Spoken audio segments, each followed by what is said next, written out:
Pada perayaan Ekaristi ini kita hendak mendoakan wujud sebagai berikut, mengucap syukur atas hari ulang tahun Ibu Elizabeth Aliani. Semoga senantiasa dilimpahi rahmat kesehatan dan juga kesabaran dan senantiasa mampu menjadi teladan bijaksanaan bagi anak dan cucu-cucunya. Dan juga kita berdoa mohon istirahat kekal bagi Bapak Ambrosius Chandra Kurniawan, juga bagi Bapak Yosef Lo Ping Chuan, juga bagi Bapak Li Pao Yong, Mama Li Hin Sun, Lim Gai Sun, Mama Hong Jung Tiang Nyo, Mama Chuang Mong Lan, dan juga bagi Bapak Yosef Suparto, Ibu Katarina Sirumani, dan semua jiwa di api penyucian. Semoga mereka mengalami kebahagiaan abadi bersama Bapa di surga. Dan kita satukan doa dan intensi pribadi kita dengan doa gereja. Dalam nama Bapa dan Putra dan Roh Kudus. Amin. Tuhan bersamamu. Dan bersama rohmu. Suster, frater, Bapak, Ibu, dan saudara-saudari yang terkasih dalam Kristus, hari ini kita diingatkan oleh Tuhan bahwa kita ini adalah murid-muridnya. Akan tetapi kembali seringkali kita tak menyadari siapa jati diri kita sebenarnya. Menyadari segala kelemahan, kerapuan, dan keberdosan kita di hadapan Allah, marilah kita menundukkan kepala, kita mengakui dan menyesali bahwa kita telah berdosa, supaya layak merayakan peristiwa penyelamatan ini. Bersama-sama di hadapan Allah kita nyatakan tobat kita. Saya mengaku kepada Allah yang Maha Kuasa dan kepada saudara sekalian bahwa saya telah berdosa dengan pikiran dan perkataan, dengan perbuatan dan kelalaian.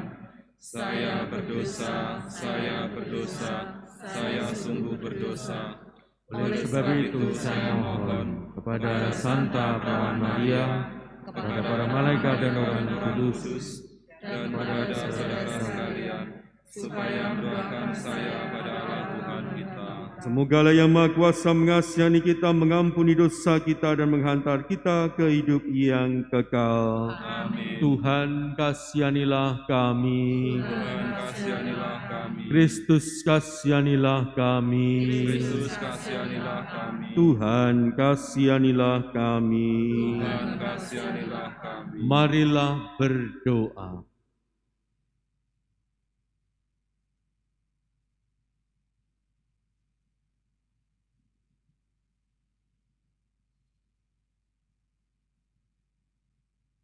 Allah Bapa kami di surga, Engkau telah melaksanakan karya agung melalui Yesus Kristus, sabda kerahiman-Mu. Semoga rohnya menjiwai kami, agar kami dapat mendiami dunia ini sebaik mungkin. Dengan pengantaran Tuhan kami Yesus Kristus, Putra-Mu yang hidup dan berkuasa bersama Dikau dalam persatuan Roh Kudus, Allah sepanjang segala masa. Amin. Kita duduk untuk mendengarkan sabda Tuhan.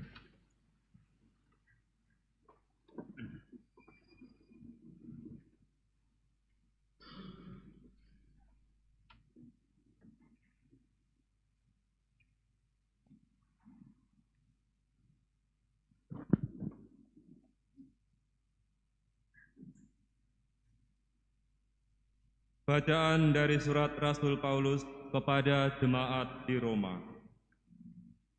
Saudara-saudara, aku sendiri yakin bahwa kalian penuh dengan kebaikan dan segala pengetahuan, dan bahwa kalian sanggup untuk saling menasihati. Namun karena kasih karunia yang telah dianugerahkan Allah kepadaku, aku di sana-sini dengan agak berani telah menulis kepadamu untuk mengingatkan kalian bahwa aku boleh menjadi pelayan Kristus Yesus bagi bangsa-bangsa bukan Yahudi.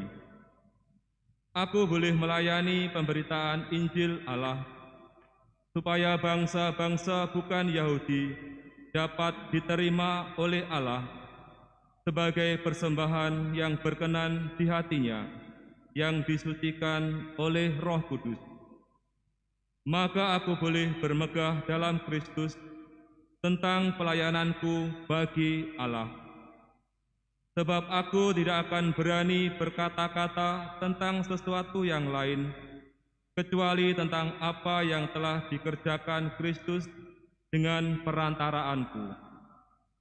Demikian ia telah memimpin bangsa-bangsa lain kepada ketaatan, berkat perkataan dan perbuatan, berkat tanda-tanda serta mukjizat-mukjizat, dan berkat kuasa Roh. Demikianlah dalam perjalanan keliling dari Yerusalem sampai ke Illyricum, aku telah mewartakan Injil Kristus dengan sepenuh-penuhnya. Dan dalam pewartaan itu, aku menganggap sebagai kehormatanku bahwa aku tidak melakukannya di tempat-tempat di mana nama Kristus telah dikenal orang, supaya aku jangan membangun di atas dasar yang telah diletakkan orang lain. Tetapi aku mengikuti ayat kitab suci yang berbunyi, mereka yang belum pernah menerima berita tentang Dia akan melihat Dia, dan mereka yang belum pernah mendengar tentang Dia akan mengertinya. Demikianlah sabda Tuhan. Tuhan menyatakan keselamatannya di hadapan para bangsa. Tuhan menyatakan keselamatannya di hadapan para bangsa. Nyanyikanlah lagu baru bagi Tuhan, sebab Ia telah melakukan karya-karya yang ajaib. Keselamatan telah dikerjakan oleh tangan kanannya, oleh lengannya yang kudus. Tuhan menyatakan keselamatannya di hadapan para bangsa. Tuhan telah memperkenalkan keselamatan yang datang daripadanya, telah menyatakan keadilannya di hadapan para bangsa. Ia ingat akan kasih dan kesetiaannya terhadap kaum Israel. Tuhan menyatakan keselamatannya di hadapan para bangsa. Segala ujung bumi telah melihat keselamatan yang datang dari Allah kita. Bersorak-sorailah bagi Tuhan, hai seluruh bumi. Bergembiralah dan bermazmurlah. Tuhan menyatakan keselamatannya di hadapan para bangsa.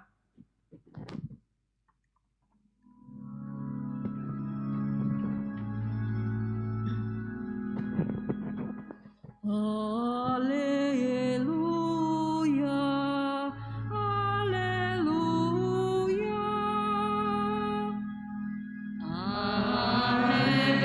haleluya.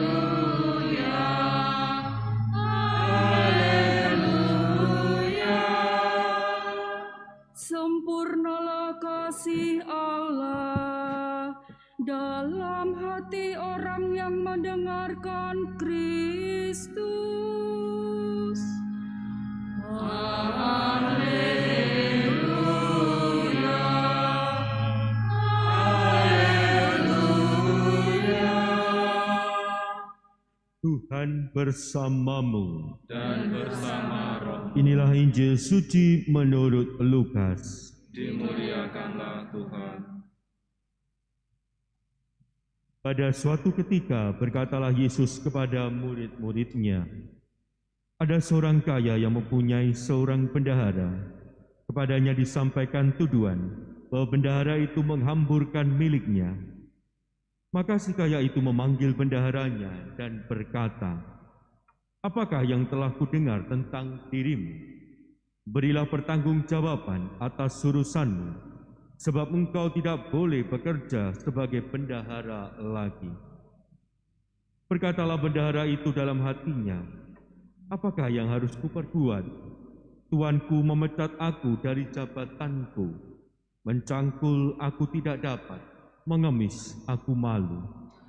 Aku tahu apa yang akan kuperbuat, supaya apabila aku dipecat dari jabatanku sebagai bendahara, ada orang yang mau menampung aku di rumah mereka." Lalu ia memanggil satu demi satu orang yang berutang kepada tuannya. Berkatalah ia kepada yang pertama, "Berapa besar utangmu pada tuanku?" Jawab orang itu, 100 tempayan minyak. Lalu kata bendahara itu, inilah surat utangmu, duduklah dan buatlah surat utang lain sekarang juga, 50 tempayan.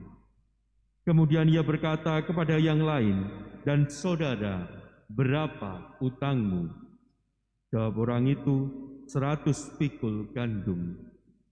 Katanya kepada orang itu, inilah surat utangmu, buatlah surat utang lain 80 pikul.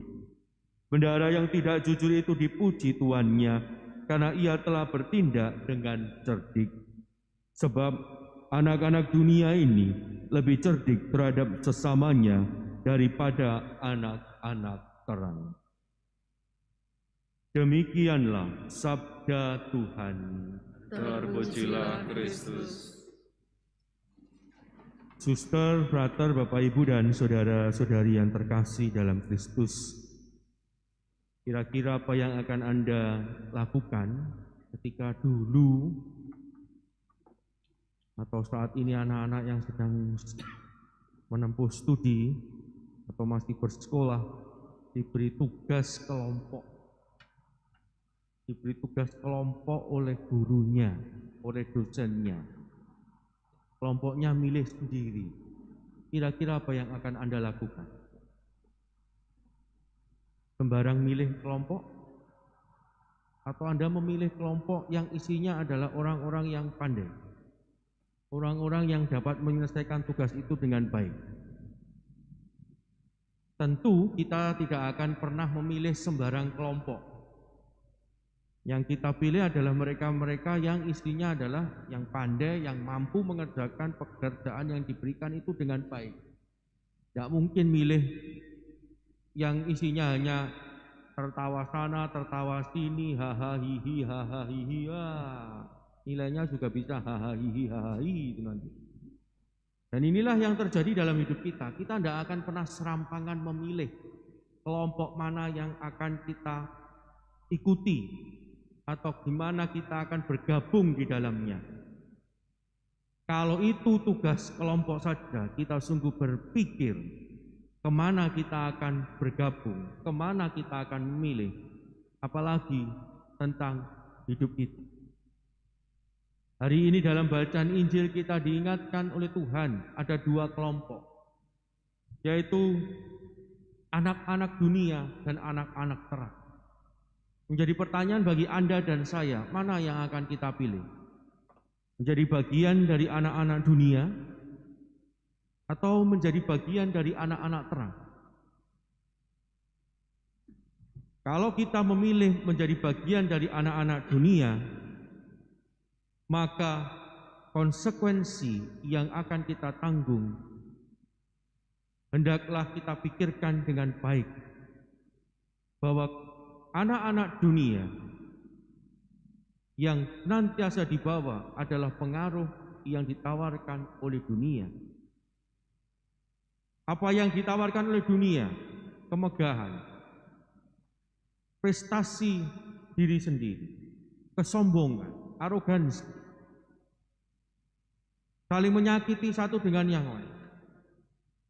Dan itulah yang terjadi dalam hidup ini.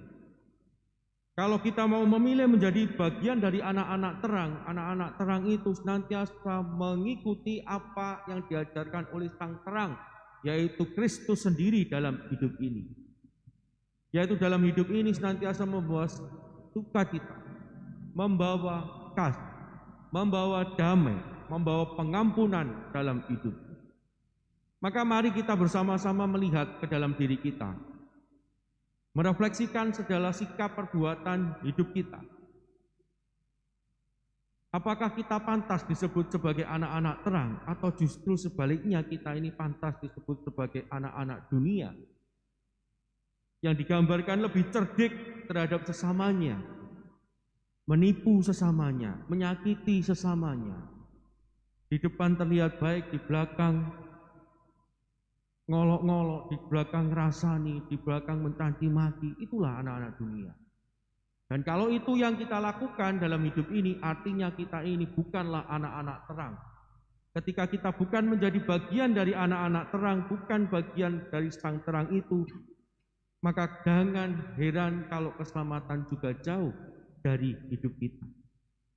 Maka mari kita melihat ke dalam diri kita dengan sungguh-sungguh, dan jangan pernah biarkan kita memilih tempat yang salah, yang justru bukan membawa keselamatan bagi hidup kita, tetapi justru membawa kebinasaan bagi hidup kita. Tuhan menghendaki agar kita yang menyebut diri sebagai murid-muridnya berada dalam kelompok anak-anak terang yang senantiasa dalam hidup kita digerakkan, didorong, terinspirasi oleh sang terang yaitu Kristus sendiri yang pada akhirnya akan menuntun kita bukan pada maut tetapi pada keselamatan seperti yang dijanjikannya. Semoga kita menyadari siapa diri kita, yaitu bagian dari anak-anak terang, dan menyadari bahwa jati diri kita inilah yang harus kita upayakan dan kita perjuangkan terus-menerus agar kita tidak hanya mengatakan diri kita sebagai anak-anak terang, tapi pantas disebut sebagai anak-anak terang karena segala sesuatu yang kita lakukan, yang kita perbuat, yang kita katakan sesuai dengan apa yang dikehendaki dan dibawa oleh sang terang yaitu Kristus sendiri. Berkat Allah melimpah dalam kehidupan kita.